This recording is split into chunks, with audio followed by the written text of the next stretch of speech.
Morning world! Today I will go to Ballad. I will take you to Ballad, Saudi Arabia. Let us explore Ballad, Saudi Arabia. So guys, we are here already in Ballad. I have with me my friend Kim. So we will give you a tour to this area.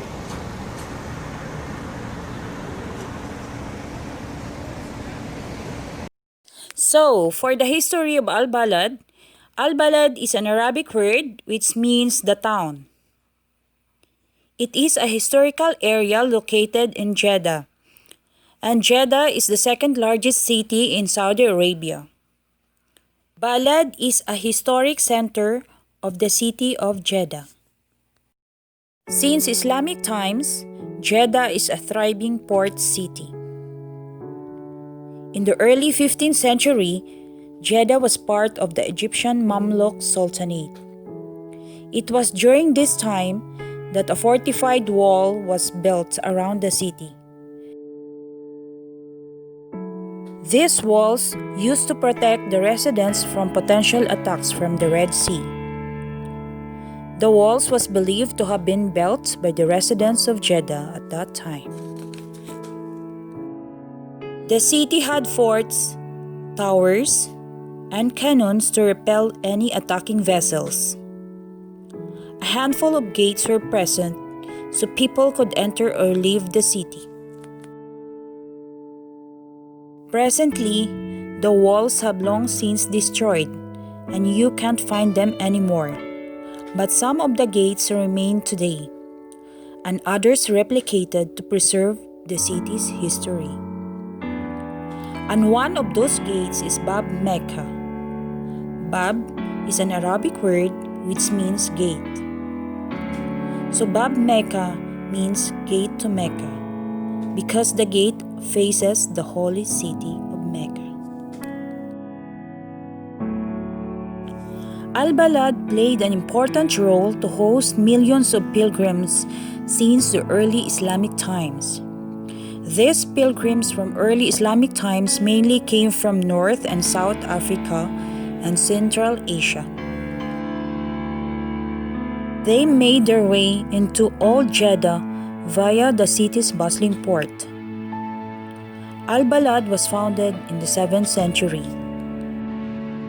It served as the center of Jeddah. In the early 1940s, these defensive walls were torn down. And in the 1970s and 1980s, Jeddah became wealthy because of the oil boom. In the 1970s, historical preservation efforts began in the municipality of Jeddah. The Jeddah Historical Preservation Society was founded by the municipality of Jeddah in 1991. The aim of this society is to preserve the historical architecture and culture of Al-Ballad. The Saudi Commission for Tourism and Antiquities nominated Al-Ballad to be added to UNESCO's World Heritage List, and it was accepted only in the year 2014. The preservation efforts by the Historical Area Preservation Department aims to help promote the cultural tourism in the country. An amount of $13.33 million to restore the old city in Jeddah was pledged by the Saudi Crown Prince Mohammed bin Salman. This is to restore 56 buildings in urgent need of repair. The task was given to the Jeddah Urban Development Company. As a UNESCO World Heritage Site, Al-Ballad has its tangible and intangible cultural offerings, and its historical architecture stands in stark contrast to the rest of the ultra-modern Jeddah. Today, Al-Ballad is a busy district which comprises commercial centers, banks, gold district, and century-old souk or open-air markets.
Quality of gold in Saudi Arabia is one of the best in the world.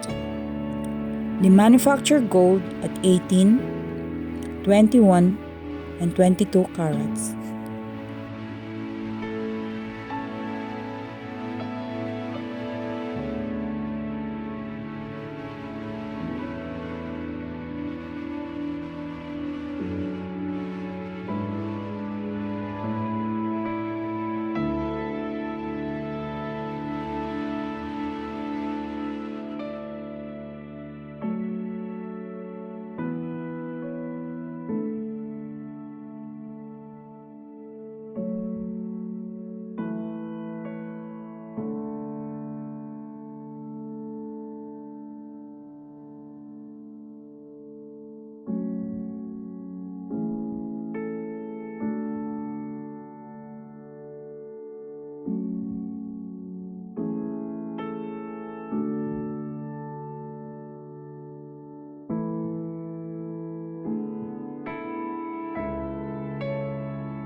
There was Jollibee here before, but unluckily it was closed and was transferred to another site. But the good news is another Filipino restaurant will soon be opened here, and that is La Paz Bachoy.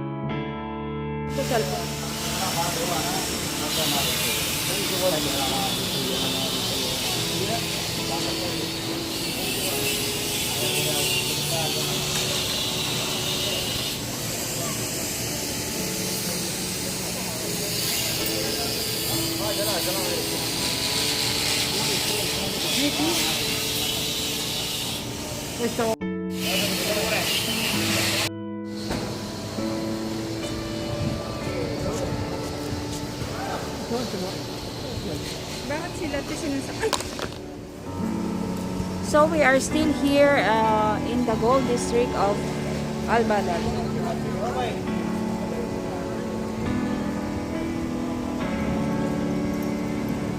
So all the shops around is selling gold.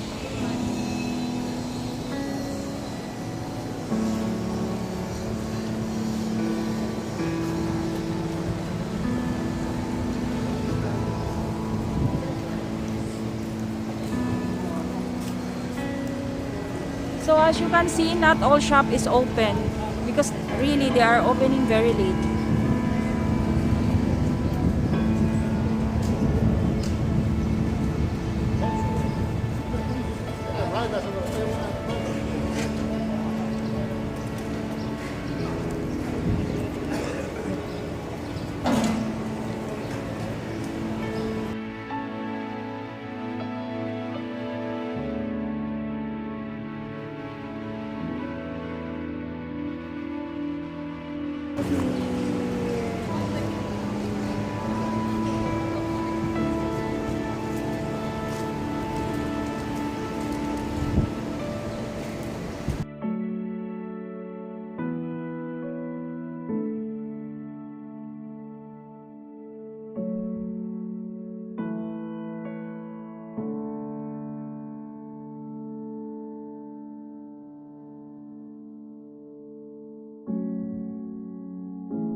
their transportation, Sabco bus, and the taxi.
We are inside Al Mamal Center, still located in Ballad district, Jeddah, Saudi Arabia.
What is your view regarding the efforts made by the government of Jeddah in preserving their history and culture?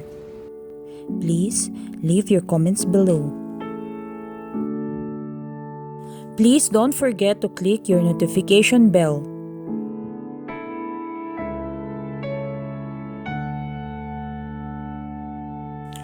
Thank you for watching. Don't forget to like and subscribe. Have a nice day.